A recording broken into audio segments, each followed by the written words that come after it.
안녕하세요. 자, 오늘 이제 학습지 4페이지 수업 한번 시작해 보도록 하겠습니다.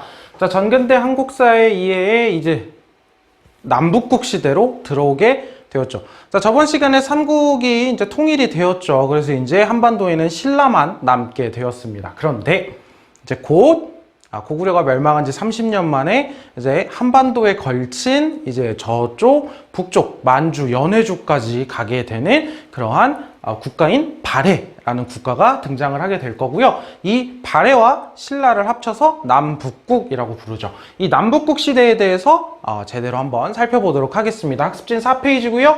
교과서는 우리 교과서 23페이지에서 26페이지를 보면서 함께 수업을 들으면 되겠습니다. 자, 그러면 시작해 보도록 하겠습니다. 자, 이제 신라부터 시작을 할 건데, 자, 이 신라에 대해서 이야기를 하기 전에 좀 간단하게 좀 정리를 해야 될 부분이 있어요. 자, 보면, 자, 신라라고 하는 나라는 거의 1000년을 갔다고 하죠. 이 신라라고 하는 나라에 대해서 우리가 이제 시대 구분을 하고 있거든요. 시대 구분. 특히 이제 우리가 일반적으로 많이 사용하는 신라에 대한 시대 구분은 그 고려시대의 역사서인 삼국사기라고 하는 역사서에 쓰여진 신라의 시대 구분을 많이 활용을 하게 됩니다. 자, 간단하게 직선을 그리고 시대 구분을 한번 해보면, 자, 세 부분으로 나누고 있거든요. 우리는 신라에 대해서 첫 번째는 상대라고 부르고요, 중간은 중대라고 부르고, 하대라고 부릅니다. 자, 그러면 우리가 지금까지 배웠던 부분은요, 신라 상대입니다. 신라 상대. 자, 그러면 신라 중대와 신라 하대의 구분은 무엇일까? 자, 이 시작하는 시기의 왕이 누구냐면 무열왕입니다. 무열왕 들어봤나요? 저번 시간에 얘기했던 김춘추죠. 김춘추.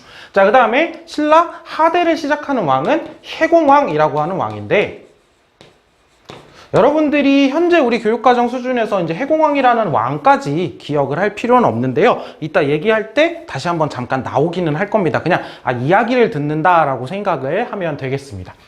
자, 그래서 이 무열왕부터 시작을 하게 되거든요. 이 무열왕의 아들인 문무왕, 저희 문무왕 때 통일을 완수했다라고 되어 있죠. 자, 이 무열왕 김춘추는 통일전쟁이 진행되는 중에 이제 진덕 여왕 다음으로 왕이 됩니다.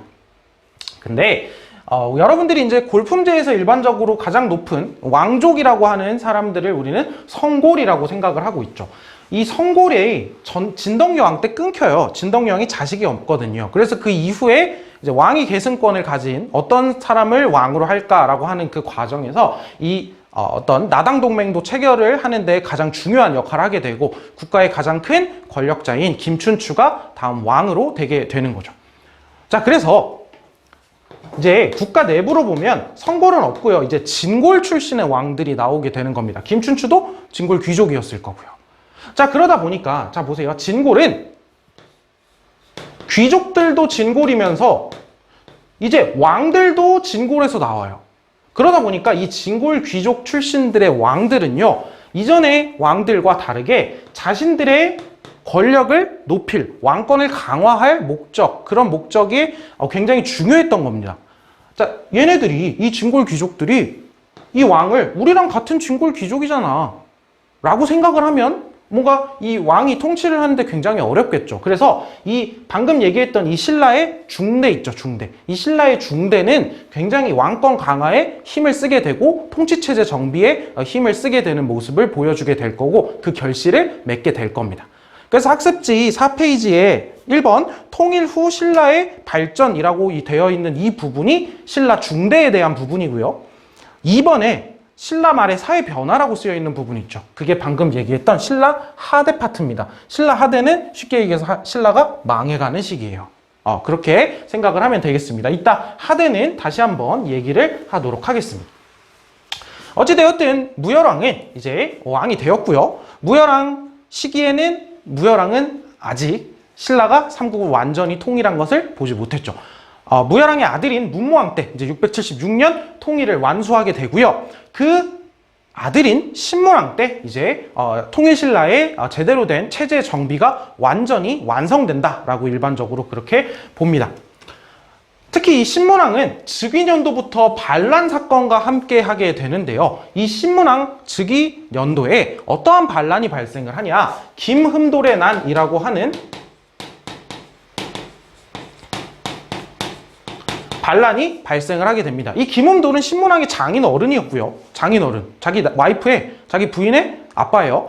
김흠돌이라고 하는 진골 귀족이 반란을 일으키게 되는데 신문왕은 이걸 기회로 활용을 하죠. 이 김흠돌의 난이라고 하는 걸 진압하는 과정에서 연관되었다라고 하는 진골 귀족들을 싸그리 다 숙청을 하는 그런 모습을 보입니다. 그래서 진골 귀족을 숙청하는 가운데에서 자신의 왕권을 높일 수 있는 통치 체제를 완비하는 그런 모습을 보여주는 거죠. 이런 상황 속에서 이제 강화된 왕권을 바탕으로 통치 체제를 정비하는 모습을 보여줄 겁니다. 그러면 우리가 되게 중요하게도 여겨야 되는 게 바로 이 구체적으로 어떻게 체제 정비를 위한 노력을 했고 어떤 정책으로 그것이 실현되고 있었는지를 살펴보는 겁니다. 자, 그러면 지금부터 표를 한번 살펴보도록 하죠. 표가 좀 커서 잘라서 볼 겁니다. 먼저 이 위에 있는 건 정치적인 부분입니다. 정치적인 부분. 자, 이 부분을 깊게 파고들면 너무나 깊은 대학 전공 수준의 이야기가 나오기 때문에 간단하게 이야기를 할 건데요. 자, 먼저 중앙정치기구를 정비를 하게 됩니다. 이전부터 해오던 정비 과정들이 이제 신문왕 때 완비된다라고 보시면 됩니다. 자, 그래서 신문왕 시기의 통치 제도를 보면요. 먼저 가장 제1급 중앙관청인 집사부라고 하는 관청이 있어요. 이때 만든 건 아닙니다. 이 집사부라고 하는 관청이 중심으로 이제 국가를 운영을 하게 됩니다. 자, 뭐냐면, 자, 왕이 있고요. 왕이 혼자서 정책을 시행하지 않겠죠. 그래서 왕의 일을 도와줄, 쉽게 말하면 왕의 신분을꾼, 왕의 딱 바로 밑에서 딱 왕의 직속으로서 왕의 일을 도와줄 수 있는 그런 사람들이죠. 그러니까 왕권 강화에 이런 관직이, 이런 관청이 굉장히 중요했다라고 생각을 하면 되겠습니다. 그래서 기밀사무를 관장하고 이들이 왕의 명령을 수행하는데 굉장히 중요한 역할을 했다는 거죠. 자, 그러면 왕권이 강화되는 가운데에서 집사부가 강화됐다라고 하는 건 다른 표현으로 해보면 집사부의 제일 높은 사람, 집사부의 장관이라고 할 수 있는 사람의 권력도 커졌다라고 표현을 할 수 있겠죠. 그래서 그 밑에 이런 표현이 나와 있는 겁니다. 집사부의 장관이 누구냐면 처음에는 중시라고 불렀다가 나중에 시중이라고 하는 이름으로 바뀌는데요. 집사부의 시중이 권한이 상당히 강화되는 모습을 볼 수 있습니다. 자, 왕권이 강화되는 가운데에서 왕과 딱 깊게 연결이 되어 있는 이 집사부의 장관이 시중의 역할이 강화된다라고 하는 거 어렵지 않게 생각해 볼 수 있겠죠. 이름들만 좀 익숙해지면 될 겁니다. 자, 그런데 반대로 요거를 한번 생각을 해보도록 하겠습니다. 이 시기는 왕권을 강화하는 가운데에서 특히 신문왕 시기에 김흠돌의 난을 진압하면서 진골 귀족을 또 숙청했다고 했잖아요. 자, 보면 이 상대등이라고 하는 사람의 권한이 약화되는 모습이 보이는데 요거를 또 이 시기를 보여주는 하나의 어떤 지표, 표지로서 생각을 해보면 될 것 같아요. 자, 상대등은 어떤 사람이냐면 이 대등들의 가장 높은 사람인데 이 대등은 누구냐? 귀족회의에 참여하는 사람들을 대등이라고 불러요. 신라의 귀족회의 이름 뭐죠?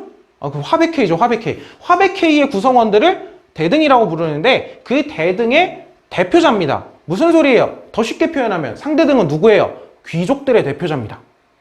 그러니까 상대등의 권한이 약화되었다. 다른 표현으로 읽어보면 어떻게 생각해 볼 수도 있겠죠? 귀족들의 힘이 약해졌다라고 이해해 볼 수도 있겠죠. 왕권이 강화되면 그 왕권에 약간 방해가 될 수 있는 진골 귀족들의 힘이 약해지는 거죠. 거꾸로 생각하면 진골 귀족들의 힘을 약화하고 눌러야 왕권 강화에 또 도움이 될 수도 있는 거겠죠. 자, 무슨 말인지 이해되겠죠? 자, 그리고 다음으로 이 시기가 되면 부서, 여러 관청들 중에 또 사정부라고 하는 관청이 또 강력한 힘을 가지게 됩니다. 사정부가 하는 역할은요, 관리들의 비리를 감찰하는 건데요. 이제 왕이 자신의 통치를 이어나가는 과정에 있어서 일종의 찍어내기라고 해야 될까요? 뭔가 말을 안 듣거나 뭔가 문제를 일으키는 귀족들이 있다거나 이랬을 때 이 사정부를 활용할 수 있겠죠. 그렇죠. 그렇게 한번 생각을 해보면 되겠고요. 자, 이 세 번째 거는 어떤 계층과 관련된 이야기입니다. 자, 이제 골품제라는 데 하에서 이 계층에 대해서 여러분들이 좀 조심해야 될 게요. 지금 먼저 써놓고 시작하는 게 좋겠네요. 이 시기가 되면 진골 바로 아랫계층인 육두품의 정치적 위상이 매우 강화되는 모습을 보이거든요. 이 시기에. 자, 생각을 해보면 진골 바로 아랫등급이에요. 진골 바로 아랫등급. 그래서 육두품은 귀족들 중에서도 상당히 강한 사람들인데 상대적으로 진골에 비해서 억울한 점들이 있는 거지 육두품이 절대로 약한 사람들, 뭐 저 밑에 있는 사람들 데려다 쓴 게 아닙니다. 그런 이미지를 가지지 말라는 거예요. 자, 육두품의 정치적인 역할이 상당히 강화가 되는데 이 육두품들은 어떻게 보면 왕권이 강화되는 과정에서 왕권에 조금 걸림돌이 될 수 있는 진골 귀족들이 없어진 상태에서 이 진골 귀족들의 빈자리를 메워주는 역할을 했다라고 볼 수 있겠죠. 왕이 자신의 정책을 시행하는 과정에서 정치적인 조언자 역할을 하고, 그리고 그 일들을 실제로 해야 되는 사람들이 있을 거 아니에요. 그래서 이런 행정 실무까지 담당하는 이런 실제적으로 이 시기에 일을 하고 있는 육두품들의 모습을 볼 수 있습니다. 그래서 육두품들의 정치적인 역할이 강화되고 있는 모습도 한번 생각해 보면 되겠습니다. 또한 정치적인 권한을 강화하는 과정에서 신문왕은 학교를 하나 만들게 되는데, 자, 국가교육기관인 국학이라고 하는 이름의 국가 유교 교육기관을 만들게 됩니다. 이 유교에 대해서는 다음에 유학 관련된 이야기를 할 때 다시 한번 언급을 할 텐데, 각 국가들이 이전에 고구려, 백제, 신라도 마찬가지예요. 이전의 신라 얘기하는 거, 지금도 신라지만 이전의 신라를 얘기하는 겁니다. 각 국에서 특히 고대 국가로 이행해 나가는 과정에서 왕권을 강화하고 중앙집권 체제를 강화하는 과정에서 각 국가가 유교를 굉장히 활용하는 모습을 보이거든요. 자, 유교는 그 가치관상에서 왕에게 충성하는 것을 굉장히 중요하게 여기고 있어요. 충이라고 하는 가치를요. 그렇기 때문에 국가에서 이 유교적 가치관이라고 하는 걸 활용하면 충성스러운 인재를 양성하고 그런 것들을 정치 이념으로 활용할 수 있는 거죠. 그래서 그러한 유교적인 정치 이념이라던가 유교적 가치관을 교육할 수 있는 유교 교육기관인 국학을 설립해서 또 여기에 국학에 이제 육두품들이 많이 들어가서 공부를 하게 되죠. 이 시기에 육두품들이 쓰일 일이 많으니까요. 그래서 결국에 왕권을 뒷받침할 수 있는 인재를 양성하는데 이 인재들이 무슨 가치관을 가지고 있었으면 좋겠다? 쓰진 않겠습니다. 유교적 가치관을 가지고 있으면 좋겠다라고 하는 그런 마인드 속에서 이제 국학이라고 하는 학교가 설립이 된 거죠. 그래서 육두품들이 여기서 공부해서 또 일하러 실무 담당하러 가기도 하고, 그래서 이 시기에는 이러한 모습을 보여주고 있는 겁니다. 이런 정치적인 구조들 속에서 또 왕권이 강화되고 있는 모습을 살펴볼 수 있죠. 자, 두 번째는 이 밑에 거는요, 이제 경제적인 파트입니다. 경제적인 부분. 자, 토지제도와 수치체제도 어떻게 이제 좀 효율화하기 위해서, 효과를 보기 위해서 이제 손을 보게 되는데, 특히나, 신문왕 시기에 딱 손을 봤던 게 이 토지제도입니다. 토지제도. 자, 수치체제는 조금 이따 볼 텐데, 수치체제가 무슨 뜻이죠? 그렇죠? 세금과 관련된 이야기를 하는 거죠. 자, 먼저 토지제도를 살펴보겠습니다. 이 윗칸이 토지제도와 관련된 이야기입니다. 자, 이전에는 이제 노급이라고 하는 게 있었는데요. 노급. 이게 뭔지를 좀 처음부터 설명을 할게요. 노급은 신라에만 있었던 건 아닙니다. 삼국 각 국가가 이제 노급이라고 하는 걸 활용을 하고 있는데 뭐냐면요. 자, 국가에서 어떤 사람이 관직을 하죠. 그러면 관직을 하면 무급 봉사직이 아니죠. 그러면은 어떻게 해야 돼?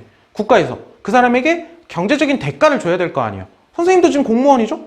그럼 공무원도 국가에서 이 국가를 위해 일을 하는 대신에 국가에서 월급을 받죠. 그런 것처럼 경제적인 대가를 받아야 될 거 아니에요. 근데 이때는 월급 형식으로 준 게 아니라 그 경제적인 대가를 뭘로 줬다? 녹읍이라고 하는 걸로 줬다는 겁니다. 근데 이 읍이라고 하는 게 뭐냐면 마을읍자예요. 어떤 지역을 줬다는 건데 이 지역을 경제적인 대가로 줬다? 이게 지금 입장에서 여러분들이 잘 모르면 이해가 잘 안 갈 수도 있는데, 자, 이렇게 한번 봅시다. 자, 노급은 뭘 받았다라고 되어 있냐면 조세 수치를 할 수 있고 거주민의 노동력을 징발할 수 있다라고 되어 있는데요. 이런 겁니다. 자, 봅시다. 먼저 조세 수치에 대해서 먼저 생각을 해보죠. 자, 어떤 땅이 있어요. 이 땅에 있는 사람들은 처음에는 세금을 어디다 내요? 칠판 엄청 흔들리네. 자, 중앙정부에다가 세금을 내죠. 그렇죠? 그리고 여러분들이 익숙한 건 자, 이겁니다. 자, A라고 하는 공무원이라고 표현해 볼게요. 이 당시 이제 관직을 하는 사람입니다. 그럼 여러분들이 익숙한 방식은 이거예요. 이 땅에서 사람들에게 정부가 세금을 걷어서 정부가 이 A라는 사람에게 월급을 주는 거, 이게 익숙한 방식이죠. 근데 이 당시에 안 그랬다는 거죠. 자, 먼저 당시에 정부가 원래 이제 세금을 거두고 있던 땅이 있다고 쳐봅시다. 이 땅을 A에게 노급으로 줍니다. 노급으로 줘요. 그러면 이 땅에 있는 사람들은 먼저 조세 수취권을 이 사람에게 줬다고 했죠. 요 노급으로 준다고 하면 이겁니다. 이 사람들은 세금을 정부에 내는 게 아니라 어디다 내요? A한테 내요. 이해돼요? 세금을 정부한테 내는 게 아니라 세금을 A한테 냅니다. 그럼 A는 그 세금을 걷어서 어떻게 해? 갖다 줘? 아니죠. 아니라 세금을 걷어서 A가 쓰는 겁니다. 자기가 사용하는 거예요. 이게 경제적인 대가인 거예요. 무슨 말인지 이해되죠? 세금을 정부가 걷는 게 아니라 이 땅에 대한 권리를 A한테 주는 거예요. 그래서 A가 세금을 걷어서 A가 그걸 경제적으로 활용을 하는 거죠. 근데 노급의 문제점은 뭐냐? 하나가 더 가능하다는 거지. 거주민의 노동력을 징발할 수 있다는 거예요. 즉, 이 땅에 사는 사람들 있죠. 이 땅에 사는 사람들을 노동력으로 활용할 수 있어요. 노급에서는. 즉, A는 여기서 세금도 걷고 사람들도 활용할 수 있어요. 상당히 이 땅에 대한 지배권이 강한 걸 볼 수 있죠. 노급을 받았다고 하는 것은. 그렇다 보니까 여기에 있는 사람들에 대해서 이 A라고 하는 귀족이 관직을 하는 사람이 실질적으로 지배를 하는 그런 모양새를 가지다 보니까 어떻게 보면 중앙정부, 국가 입장에서는 이 땅에 대한 지배력이 떨어지는 거예요. 노급으로 준다라고 하는 거는. 그래서 신문왕 시기에는 이러한 귀족들의 경제적인 힘을 좀 빼놓고자 이 노급이라고 하는 제도를 손보게 됩니다. 그래서 노급이 아니라 이 시기에는 다른 토지 형태를 주게 돼요. 뭐냐면, 자, 써봅시다. 관료전이라고 하는 이름의 토지를 지급을 하게 됩니다. 여기도 한번 다시 써볼게요. 관료전이라고 하는 이름의 토지를 지급을 하게 되는데 뭐가 사라진 걸 볼 수 있죠? 노동력 징발이 불가능하죠. 자, 노급에서는 이 땅에서 노동력도 징발할 수 있었지만 이제 A는 관료전을 받은 A는 이 땅에서 뭐만 가능해요? 조세만 수취할 수 있어요.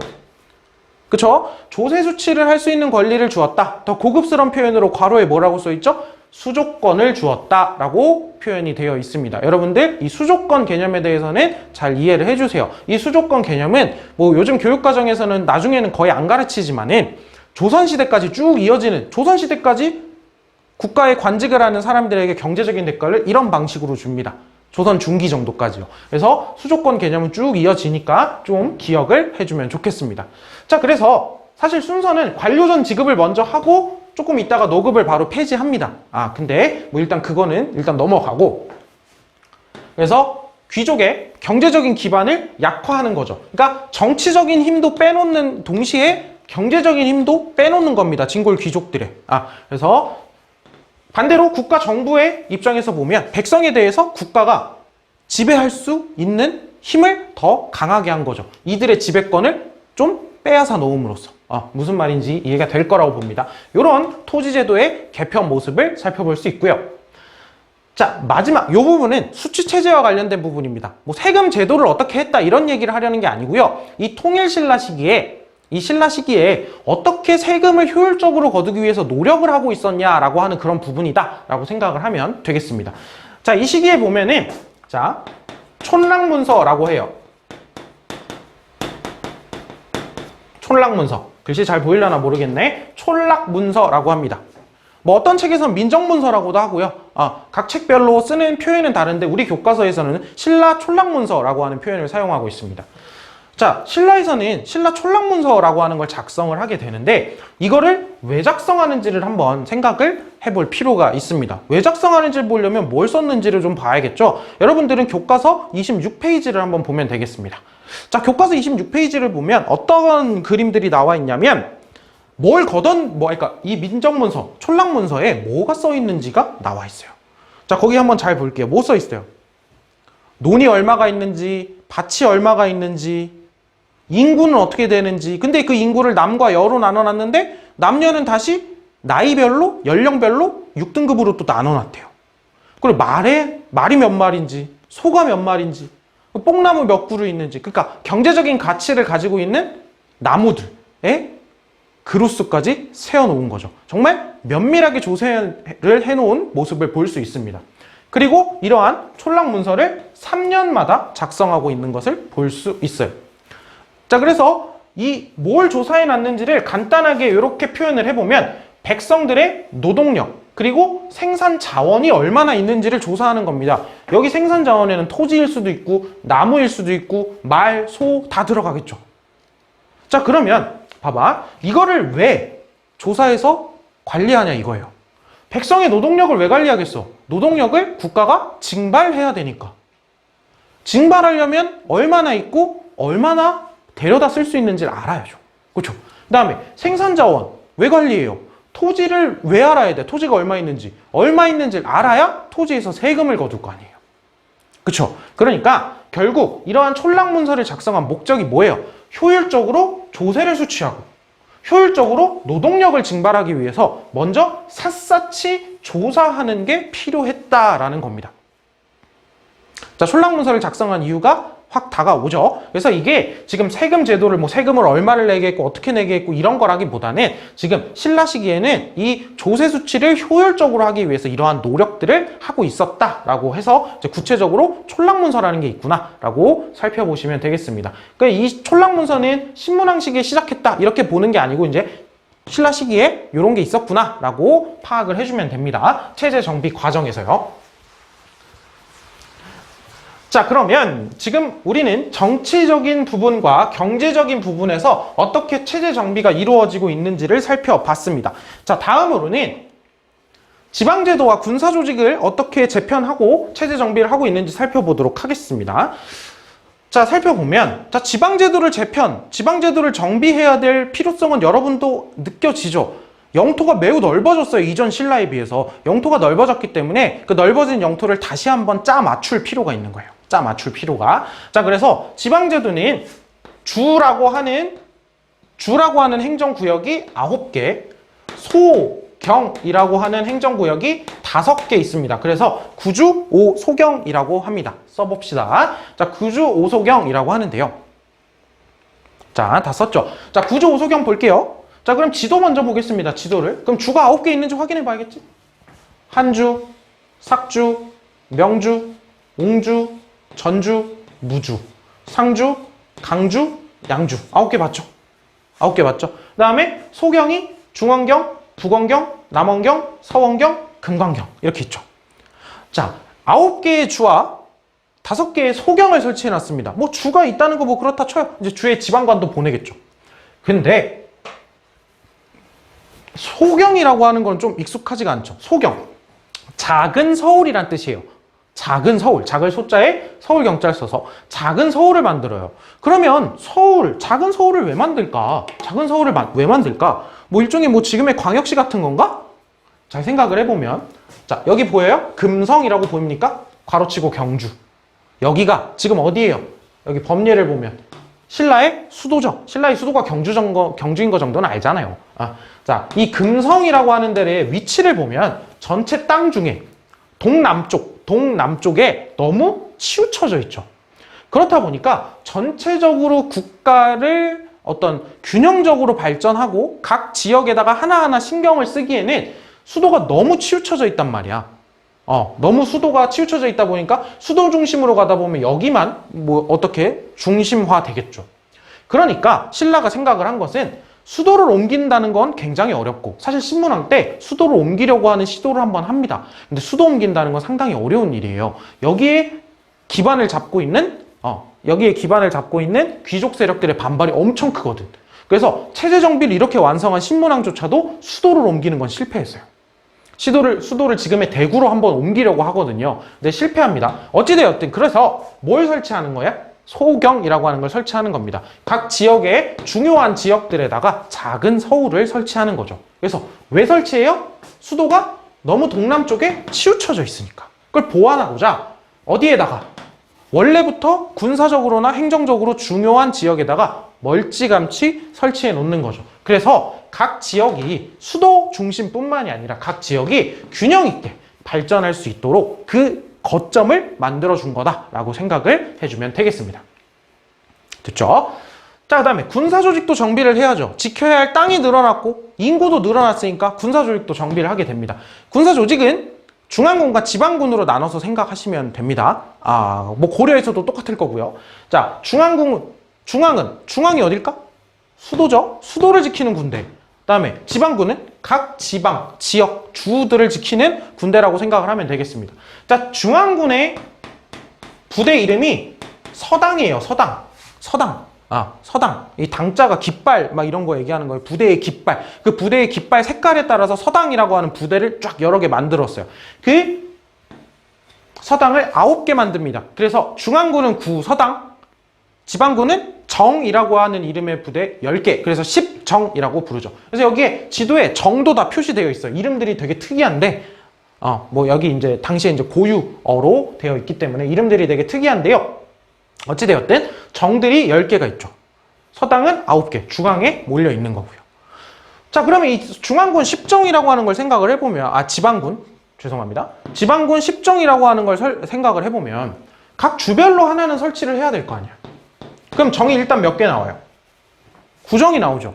근데 그럼 한 정은 어디에 있어? 10개라며. 한 정을 신라는 어디에다 설치했냐면 가장 크기도 크고 국경 지역에 가장 많이 닿아 있는 한주에다가 2개의 정을 설치합니다. 그래서 한주에 보면 여기에 정이 2개 있는 거를 살펴볼 수 있어요. 여기에 골레근정, 남천정이라고 하는 요 2개의 정이 한주에 설치되어 있는 걸 볼 수 있죠. 네, 이 정도로 이해를 하면 되겠습니다. 자, 그러면 뜬금없이 이건 뭐냐 갑자기. 국가적으로 통합을 도모하려고 했다라고 하는 건데, 이게 신라의 되게 이제 눈물 나는 노력인 거죠. 신라는 엄청나게 이걸 위해서 또 노력하는 모습을 보여요. 뭐냐면 단순히 고구려의 옛 땅을 어느 정도 가져왔고 백제의 땅을 가져왔어요. 그리고 거기에 있는 백제인들, 옛 백제인들과 옛 고구려인들이 신라인이 됐어요. 끝이에요? 그게 아니라고요. 백제랑 고구려는 망하자마자 부흥운동을 펼칠 만큼 각자의 정체성이 강하고, 그러니까 신라는 뭘 할 필요가 있냐면 고구려인, 백제인이 아니라 이들이 모두 우리가 신라인 모두 하나라고 하는 그 인식을 줄 필요가 있습니다. 뭐 당시 신라에선 삼한일통, 삼한, 그 고구려 백제 신라를 삼한이라고, 옛날 삼한 그런 게 아니고 삼한이라고 불렀는데 삼한을 일통 하나로 합쳤다라고 하는 그 삼한 일통 의식이라고 하는 걸 가지고 국가를 정신적으로도 통합을 할 필요가 있잖아요. 정신적으로도. 그런데 뭐 예를 들어 고구려 백제 사람들 만날 때마다 막 악수하면서 신라인 반갑습니다 이런다고 그 사람들이 난 신라인이구나 이렇게 생각해요? 아니죠. 그걸 눈으로 보여주는 작업들도 할 필요가 있는 거예요. 그래서 이 국가적인 통합을 도모하는 과정도 한번 잘 알아두셔야 돼요. 사실 지금까지 배웠던 거를 새로운 관점에서 한번 다시 보는 겁니다. 1번 구주, 9개의 주를 설치했다. 9개의 주를 설치했다. 구주죠, 구주. 근데 이 구주를 이런 얘기를 하면서 이런 명목으로 얘기를 합니다. 구주는 고구려의 옛 땅의 3개, 백제의 옛 땅의 3개, 신라의 옛 땅의 3개, 그래서 총 9개의 주를 설치한다. 이런 명목을 내세워요.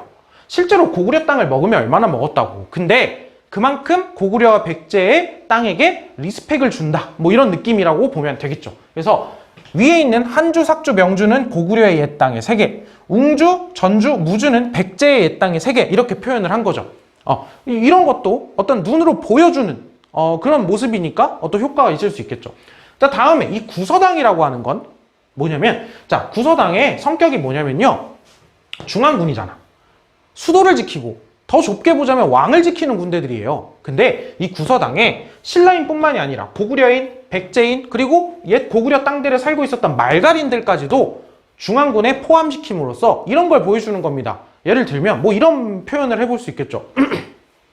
우리는 우리 수도를 지키는 중앙군에 너희 고구려인 백제인을 들여보낼 만큼 너희를 우리 하나라고 믿고 있어라고 하는 인식을 주는 거죠.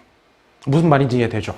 그러한 느낌을 주는 겁니다. 또 제도적으로. 거기에다가 고구려와 백제의 지배층들도 신라가 통일이 되면서 들어왔을 거 아닙니까? 그래서 이 고구려 백제의 옛 지배층에게도 자기들이 가지고 있었던, 예를 들면 이거예요. 고구려에서 3등급 정도의 관등을 가지고 있었던 사람이 신라에 들어왔어요. 그래서 신라에서도 3등급 정도의 관이, 그러니까 고구려에 가지고 있었던 것과 비슷한 관등을 줌으로써 옛 지배층들까지도 포섭하면서 그 어떤 고구려와 백제의 유민들을 수용하려고 하는, 포용하려고 하는 그런 모습을 보여주고 있는 거죠. 그래서 이러한 정책들, 여러분들이 방금 여기서 배웠던 이 정책들 중에 또 신라가 이런 국가적인 통합을 위해서 노력하고 있었던 부분도 있었다라고 하는 거를 잘 생각을 해주면 되겠습니다. 자, 그러면 잠깐 지우고 이제 신라 하대, 두 번째 신라 말로 한번 넘어가 보도록 하겠습니다. 자, 그럼 이제 신라 말의 사회 변화에 대해서 한번 살펴보도록 하겠습니다. 자, 아까 얘기했죠. 이거는 위에 있었던 시기는 이제 중대라고 하는 시기였고 이제 하대로 넘어오게 되는데요. 이제 중대 시기에는 왕권이 열심히 잘 이제 뭐라고 해야 될까? 강화되면서 중앙집권 체제, 왕이 힘이 굉장히 강해지는 그런 모습을 계속 그런 체제 정비 과정 속에서 보여주고 있었습니다. 자, 그러면서 하대로 오는데 이 하대의 신라의 모습은 여러분들이 방금 봤던 모습과 굉장히 다를 거예요. 오히려 정반대, 뒤집히는 모습을 보게 될 건데요. 신라 말, 즉 하대로 넘어가는 거에 시작이 되는 왕이 해공왕이라고 하는 왕이라고 했죠. 이 해공왕이라고 하는 왕은요, 이 시기에 정변이 일어납니다. 정변이 일어나서 해공왕이 살해당해요. 그 시기로부터 이제 신라 하대가 시작한다라고 보는데요. 이 해공왕이 살해당한 이유는 이것 때문이에요. 자, 해공왕이 살해당한 이후로부터 신라는 걷잡을 수 없는 진골 귀족들의 왕위 쟁탈전으로 빨려 들어가게 됩니다. 자, 8세기 말 이제 700년대 후반 정도죠. 자, 이 진골 귀족들은 아까 얘기했었죠. 진골 귀족들이 왕이 되기 시작을 하면서 진골 귀족들은 뿌리 깊게 그 생각을 가지고 있을 거라고요. 저 왕, 나도 진골인데 라고 하는 생각을 가지고 있을 거라고요. 그런 욕구들이 이제 해공왕이 살해당한다라고 하는 이런 어떤 도화선이 되는 사건이 있으면서 딱 폭발했다라고 볼 수도 있겠죠.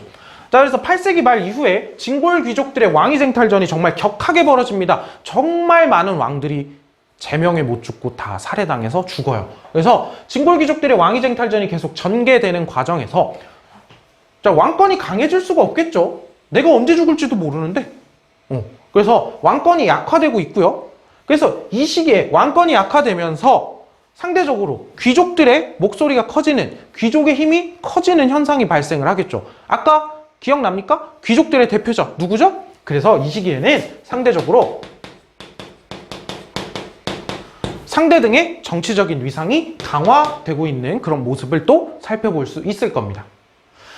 자, 봅시다. 이 시기에 이제 결국 이게 법칙이다라고 얘기하고 싶은 거는 아닌데, 나라가 망하는 시기를 보면요, 지배층들이 굉장히 사치와 향락을 좋아하고 이 지배층들이 그 사치와 향락 속에서 어떤 토지를 늘려나가고 그 토지들 속에서 일반 백성들을 굉장히 가혹하게 수취하고 착취하고 그런 모습들이 발생을 하게 됩니다. 이때 신라 하대의 진골 귀족들도 예외는 아니었어요. 그래서 이 진골 귀족들이 대농장, 엄청나게 넓은 토지를 소유하고 노비를 소유하고 자신들의 부를 늘려나가는 과정, 그런 과정들 속에서 정말 백성들을 가혹하게 수취하는 그런 모습들이 있었습니다.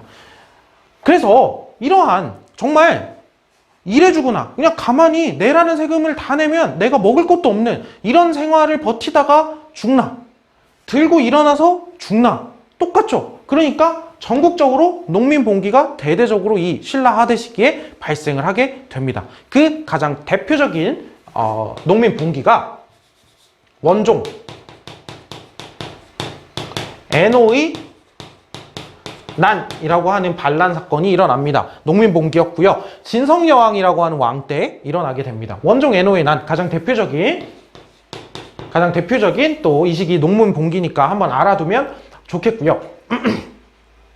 자, 이런 신라의 이런 상황들을 한번 살펴보면 결국 지금 수도 경주에서는 어떤 일이 일어나고 있는 거예요. 정말 딴 데 신경을 쓸 수 없을 만큼 진골 귀족들의 왕위 쟁탈전이 정말 격하게 벌어지고 있는 거예요. 정말 경주는 지금 피투성입니다. 그러니까 이 수도 중앙 정부에서 지방에다가 신경을 쓸 겨를이 있을까요, 없을까요? 없어지겠죠. 그래서 어떤 표현이 나오게 되냐면 이런 표현이 나오게 되는 거예요. 중앙 정부가 지방을 통제할 수 있는 힘이 매우 줄어들게 돼요.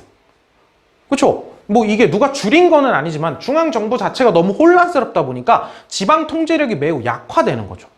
자, 이러는 가운데에서 자, 농민 봉기가 여러 발생을 하는데 이 농민 봉기의 지도자들이 있을 거 아니에요? 우두머리라고 할까요? 지도자들이 이 봉기를 일으켰던 사람들과 함께 어떤 하나의 세력화하면서 독립적으로 들고 일어날 수도 있고요. 또 어떻게 보면 각 지역의 지방관들 있죠. 각 지역의 지방관들. 각 지역에 갔던 지방관들이 그 지역에서 자신이 가지고 있는 힘을 가지고 이거 해볼만 하겠는데 이 시기에 별로 신경도 안 쓰는 것 같고 이러면서 독립적인 세력으로 자기가 자리를 잡을 수도 있어요. 이게 중앙정부가 힘을 가지고 있는 시기였으면 말도 안 되는 일이죠. 그렇죠? 예를 들어 내가 지방관으로 보냈는데 저기 지역에서 자기가 독립적으로 뭐 어떤 통치자처럼 노릇을 하고 있어요. 그걸 정부가 신경 쓸 수 있는 상황이면 그걸 냅두겠어요? 아니죠. 그런 사람이 발생할 생각도 안 할 거고요. 근데 이 시기에는 중앙정부의 지방 통제가 매우 약해졌기 때문에 그런 현상들이 발생했다는 거예요. 그러면서 그런 통치자, 각 지역의 지배자처럼 노릇을 하고 있었던 그런 사람들을 우리는 뭐라고 부르냐면 호족이라고 부릅니다. 그래서 이 시기에 신라의 하대에 보면 호족이라고 하는 그런 사람들이 성장을 하게 되죠. 호족이라고 하는 사람이 성장을 하게 됩니다. 그래서 이 호족이라고 하는 사람들은 각 지역의 행정적인 권리, 행정권, 뭐 세금도 거두고요. 그 지역에 자신이 지배권을 발휘를 하면서 백성들을 보호해주겠다라고 하는 대신 백성들에게 세금을 걷고 실제 행정적인 힘을 가지고 있는 그런 모습을 보이는 거죠. 그리고 군사권을 장악을 하면서 이제 백성을 실질적으로 그 지역의 백성들을 지배하는 그런 모습을 보이는 거예요. 사실상의 독립 세력이 되어가고 있는 거죠. 독립 세력이. 그래서 이 호족들이 서로 뭐 세력을 합치거나 아니면 뭐 어떤 호족 세력에게 져가지고 뭐 들어갈 수도 있고 이러는 과정들 속에서 굉장히 강력한 힘을 가지는 호족들이 생겨나게 되고 그 대표적인 사람들이 이런 후삼국을 세우게 되는 견훤이라던가 아니면 궁예라던가 다 호족이죠. 다 호족들이죠. 이런 사람들까지 국가를 세우는 사람들까지 생겨나게 된다는 겁니다. 한번 생각을 해보면 되겠고요. 자, 마지막으로 살펴볼 건 이 신라 말에 우리가 아직 안 살펴본 사람이 있는 것 같아요. 진골 귀족들은 난리를 치고 있고 농민들은 힘들고. 그쵸? 우리 아직 육두품이 아까 중대에 왕권이 강화되고 있는 시기에서는 육두품은 잘 나가고 있었는데 이 육두품들은 어떻게 하고 있었는가를 한번 생각해 보겠습니다. 자, 이 육두품들은 신라는요 골품제라고 하는 걸 정말로 멸망할 때까지 버리질 않아요. 신라의 멸망의 가장 큰 원인으로 꼽는 것 중에 하나가 골품제의 폐쇄성으로 꼽기도 하는 이유가 바로 그거죠. 그래서 육두품들은 아무리 능력이 있어도 그 육두품이라고 하는 거에 제한선을 넘는 벼슬을 할 수가 없어요. 관등을 얻을 수가 없다고요.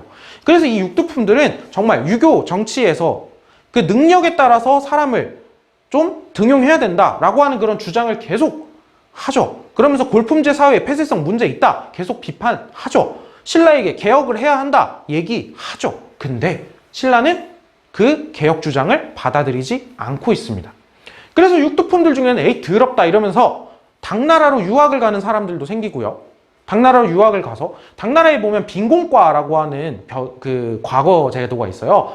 손님 빈자를 써가지고 외국인들 대상으로 하는 과거제인데요. 그 빈공과를 보고 당나라에서 관직을 하는 사람도 있고요. 근데 당나라에서 관직까지 하다가 신라에 딱 왔는데 또 할 수 있는 게 없어요. 왜? 진골귀족들 판이니까. 그러니까 신라의 정이 떨어져 안 떨어져? 떨어질 수밖에 없죠, 육두품들은. 그래서 개혁 시도가 좌절되고 이러는 가운데에서 굉장히 신라의 안티적인 태도를 가지는 사람들이 생겨나게 됩니다. 그래서 여기에 보면 이 후백제에 가서 여기에 그냥 가가지고 후백제를 돕는 육두품도 생기고요. 후고구려에 가가지고 도와주는 그런 사람들도 생기고 이런 반신라적인 태도를 가질 수밖에 없죠, 육두품들은. 그래서 결국에는 이러한 혼란이 계속되는 가운데에서 신라 말 정말 끝물에 가게 되면은 후백제가 세워지고 후고구려가 건국이 되면서 후삼국 시대가 잠깐 성립이 됩니다. 그래서 이 후삼국 시대를 정리하는 나라가 이 후고구려에서 나온 고려죠. 왕건의 고려죠. 궁의 밑에 있었던 사람이잖아요, 왕건의. 그래서 이 이야기, 이제 신라 말부터 다시 후삼국 고려로 이어지는 이야기는 나중에 고려를 시작할 때 간단하게 언급을 하면서 시작을 하게 될 겁니다.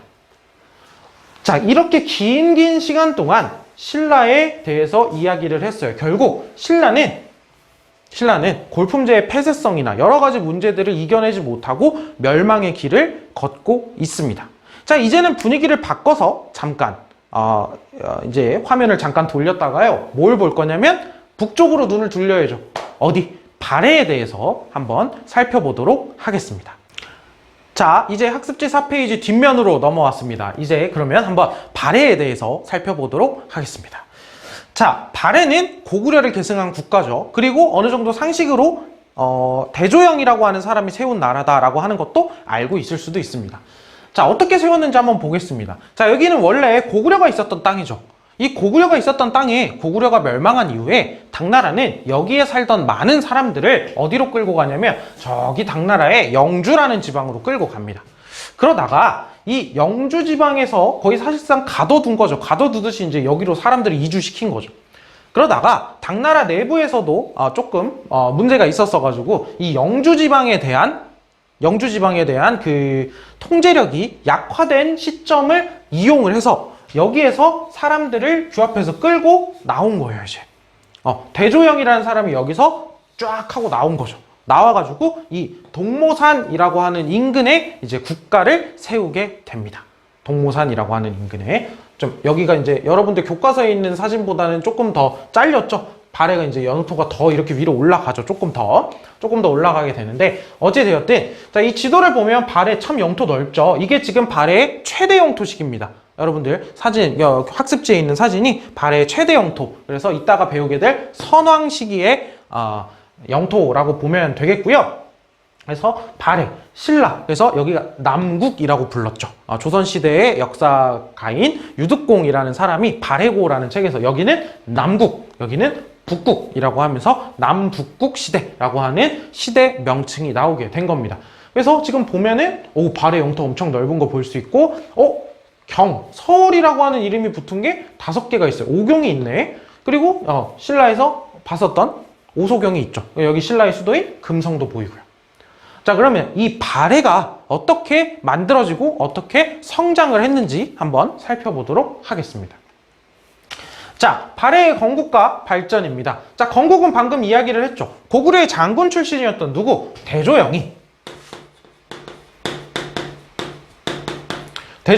고구려 유민과 말갈인들을 이끌고 이제 방금 어디에서 건국했다고 했죠? 동모산이라고 하는 곳에서 건국을 하게 됩니다. 698년 고구려가 멸망한 지 딱 30년이 되었죠.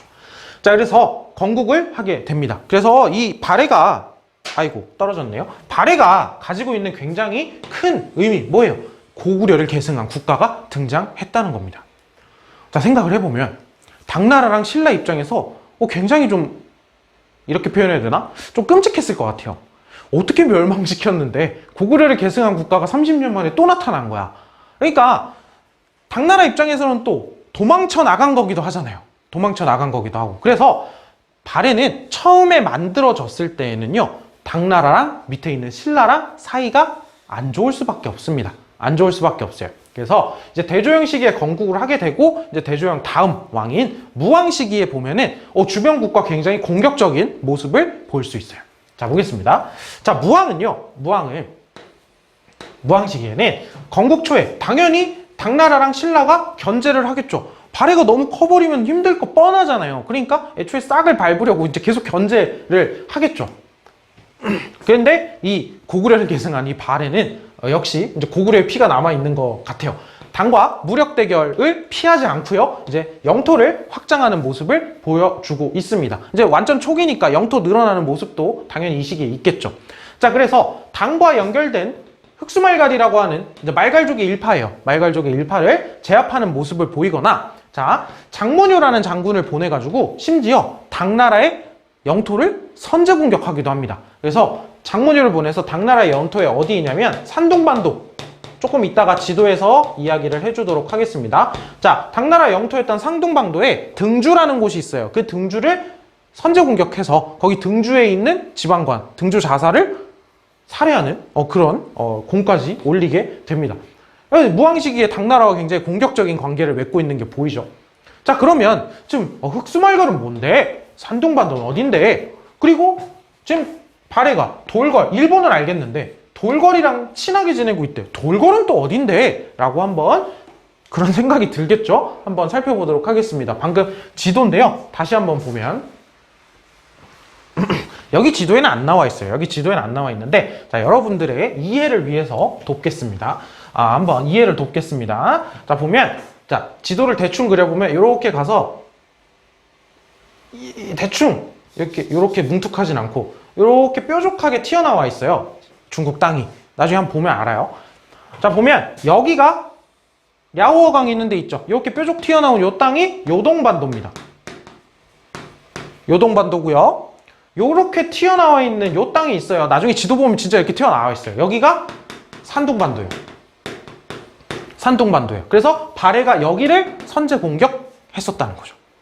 이해되죠? 그래서 여기를 선제 공격하는 모습을 보이고요. 그 다음에 이따가 뒤에서 나올 지명까지 한 번에 좀 얘기를 하겠습니다. 지명까지 한 번에 얘기를 하면, 자, 여기 당나라가 있죠. 자, 방금 봤었던 돌궐이라고 하는 나라는 이 당 위에 있어요. 이렇게 있죠. 이쪽에 있어요. 이쪽에. 뭐 완벽하게 저쪽이다라고 하긴 그렇지만 어쨌든 위치상으로 저쪽에 있고요. 그 다음에 방금 나왔던 흑수말갈이라고 하는 종족들은 이쪽 지역에 있습니다.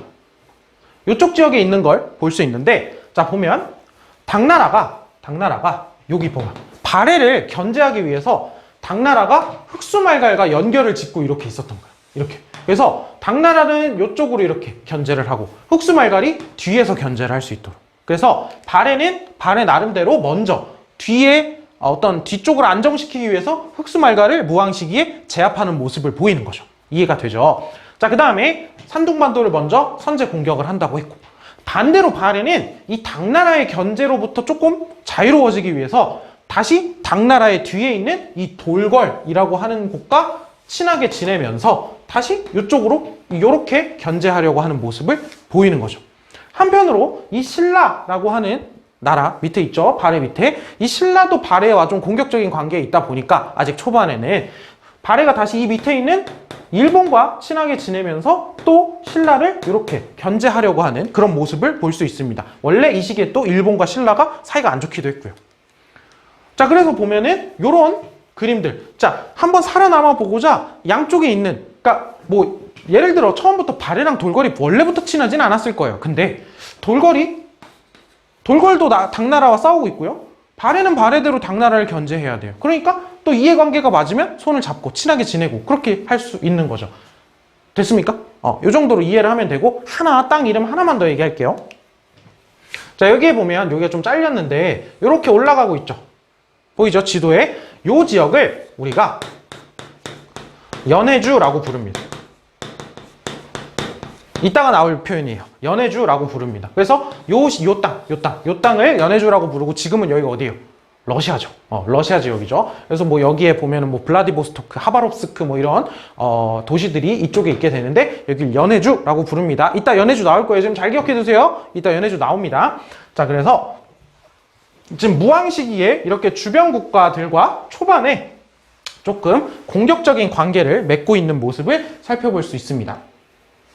자, 다음으로 보겠습니다. 여기까지 봤죠. 빈칸은 여러분들이 다 채웠을 거라고 봅니다. 자, 무왕의 아들인 문왕 시기가 되면요. 이 문왕 시기가 되면 그래도 어느 정도 주변 국가 관계가 정리가 되는 시기를 보입니다. 자, 그래서 문왕 시기가 되면 당나라와 어느 정도 친선 관계를 맺게 되는 모습을 보이죠. 뭐 계속 공격적이어봤자 서로 좋을 거 없잖아요. 그래서 이제 당과 친선 관계를 맺고 교류하는 모습을 보이는데, 이 교류의 내용 중에 굉장히 또 중요했던 게 당나라의 중앙 통치 체제를 이때 받아들이면서 발해가 내부적으로, 그러니까 외부가 좀 안정이 되니까 내부적인 통치 체제 안정을 시킬 수 있는 그런 여력도 있는 거죠. 그래서 교류를 맺는 가운데 정치 제도를 도입을 하게 돼요. 당나라에서 어떤 제도를 쓰고 있었냐면, 자, 여기다가 빈칸을 쓰는 겁니다. 삼성 육부제라고 하는 성을 3개 두고 부를 6개 두는 이 중앙 통치 제도를 당나라로부터 받아들여서 발해가 나름대로 활용하는 모습을 볼 수 있습니다. 자, 어찌되었든 무왕 시기에는 공격적이었다가 문왕 시기가 되면은 이제 내부적으로까지 안정을 좀 시키고 외부적으로도 안정이 되는 시기를 보이죠. 자, 그러다가 자, 여기 학습지에 보면 요 밑에 삼성육부제에 대한 설명이 있죠. 그건 조금 이따 보겠습니다. 자, 그러다가 문왕 시기 다음에 바로 선왕이 되는 건 아니에요. 문항부터 선항 사이에 한동안에 발해에서 내부적으로 엄청난 또 왕위계승 분쟁이 있습니다. 그 왕위계승 분쟁이 완료가 되고 결국 정리가 된 상태에서 즉위한 왕이 선왕이고요. 이 선왕 시기가 발해의 영토도 최대 전성기라고 볼 수 있습니다. 이 선왕 시기가요. 그래서 이전에는 흑수말갈을 제압했는데 흑수말갈이라고 하는 거 보면 말갈족의 일파가 흑수말갈 말고도 많겠죠. 그래서 말갈 세력의 대부분을 복속을 함으로써 또 영토를 크게 넓히는 모습을 보여주고요. 아까 지도 안 볼 거예요. 다시 조금 이따가 볼 거예요. 자, 요동과 연해주 지역까지 진출을 하는 모습을 보이죠. 그래서 아까 얘기했죠. 그 지도가 선왕 시기의 발해의 최대 영토라고 얘기를 했습니다. 자, 이렇게 영토가 크게 넓어지다 보니 이 시기에 이제 지방제도를 정비하는 모습을 보입니다. 숫자 자체가 신라나 이런 데랑 비교가 안 되죠. 땅이 워낙 넓다 보니까. 그래서 경이라고 하는 서울과 같은 형태를 5개를 두게 되고요. 15부 62주에 이런 지방 제도를 정비를 하게 됩니다. 자, 발해가 이렇게 잘 나가다 보니 주변에 당나라의 역사가들이 발해에 대해서 어떻게 써놨냐면요. 이렇게 써놨어요. 발해에 대한 일종의 당나라는 어느 정도 적국이라고 이때쯤 되면 적국이라고 보기는 힘들지만 그래도 당나라에서 발해의 어떤 잘 나가는 그런 모습에 대한 리스펙을 준 거죠.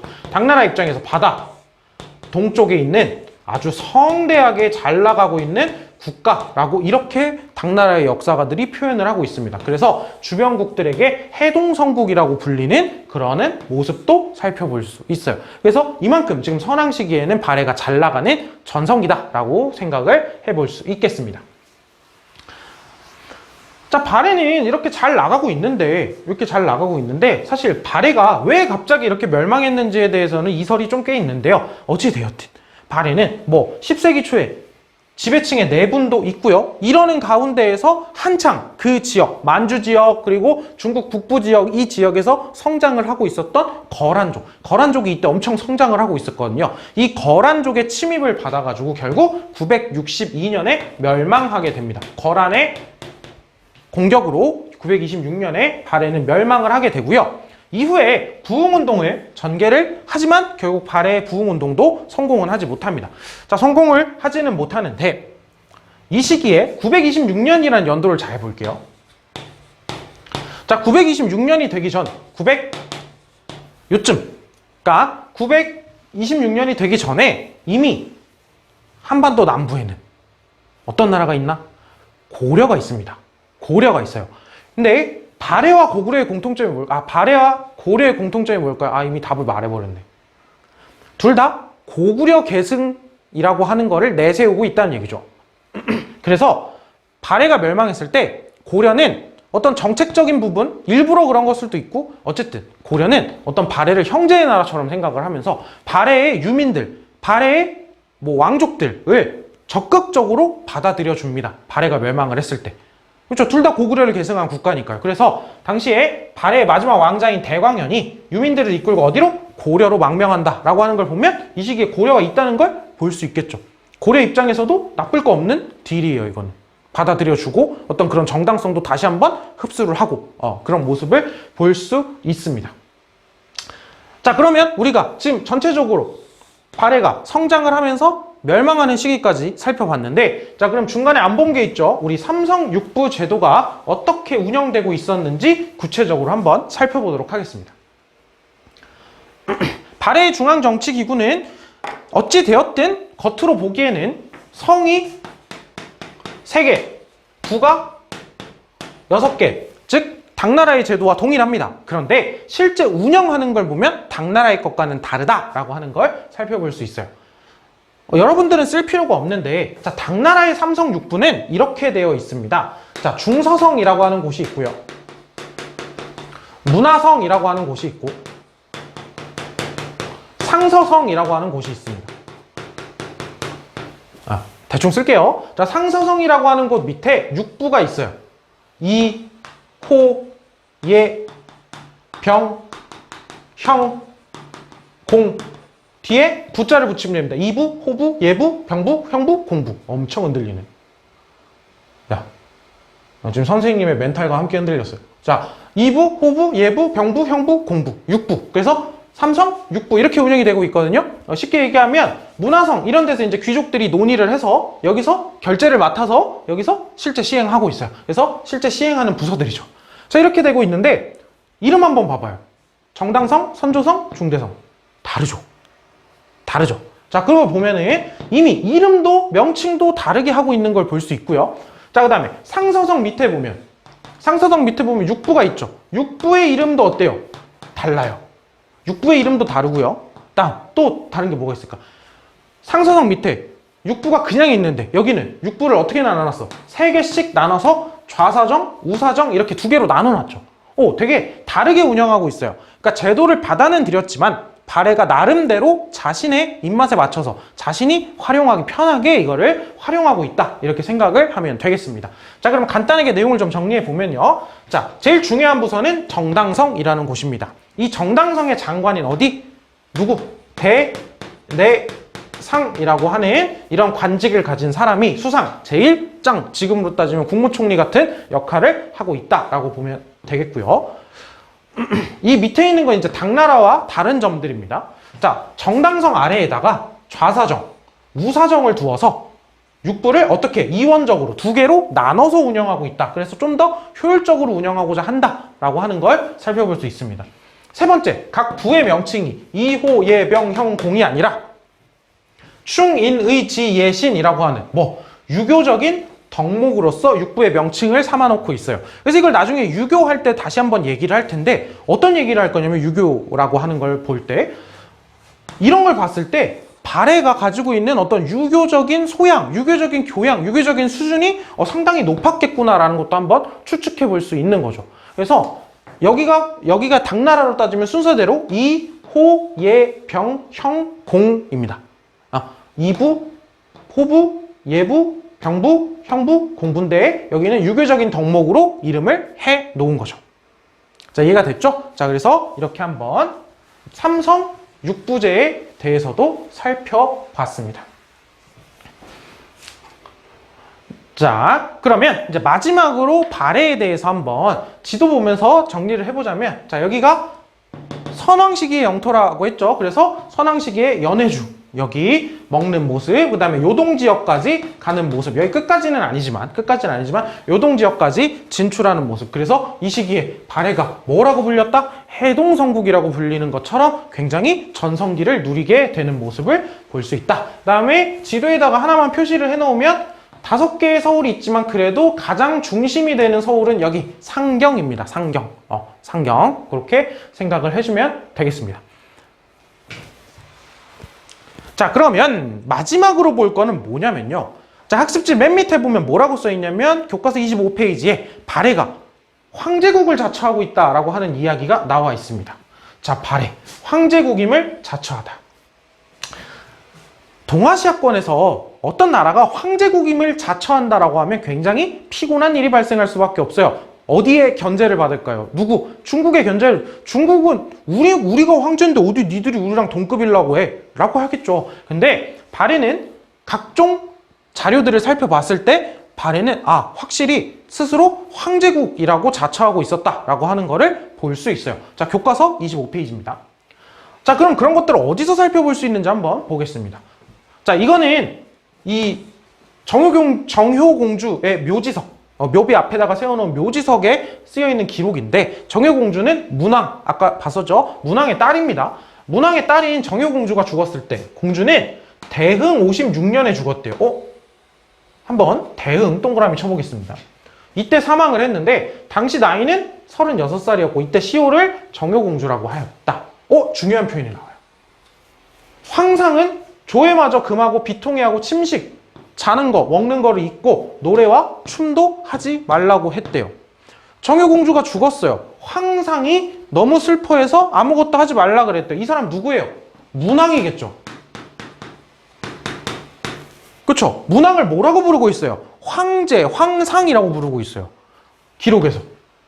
충분히 지금 발해가 황제국이라고 하는 걸 스스로 자처하고 있음을 기록에서도 살펴볼 수 있는 거죠. 보면 이제 대흥이라고 하는 걸 왜 표시했냐면 이거를 연호라고 합니다. 이런 거를요. 황상이라고 하는 표현이 들어간 까닭은 무엇일까? 왜? 뭐냐면 발해가 황제국이라는 거죠.